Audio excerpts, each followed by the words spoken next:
Hello guys! Ayan, may dumating na parcel yung asawa ko at sabi niya para sa amin dalawa daw to. Kaya excited ako, kaya unboxing na natin. Okay. Hindi ko na siya maantay, nasa trabaho pa siya. Pero sinabi ko naman sa kanya na unboxing ko na to kasi excited na. Hindi ko kasi alam kung ano tong binili niya. Sabi niya surprise daw.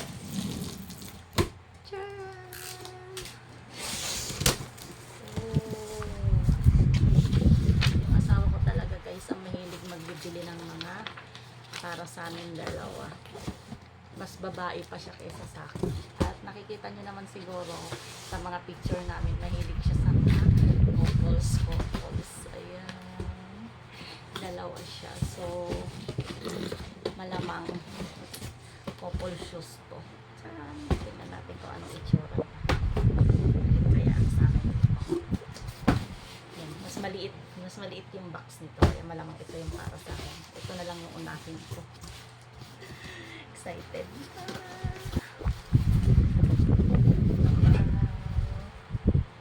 Hindi ko pa nakita. Wow na.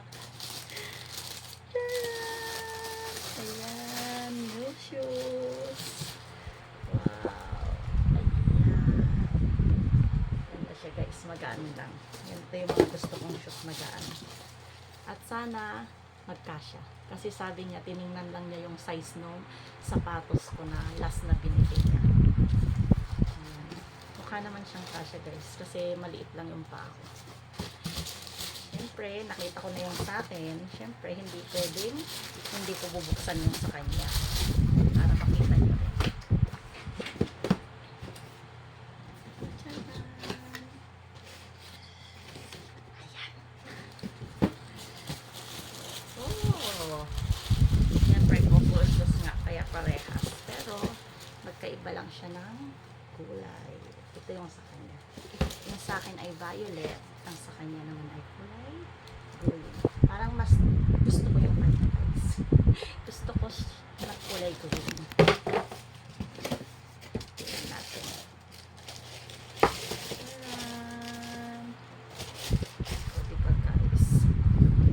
Isang green, isang violet. Ayan. Couples talaga. Pero mas bet ko talaga yung green. Pero okay lang din naman yung lavender. Maganda rin naman. Magaan siya guys. May panggala na naman kami. Yun lang guys. Bye bye.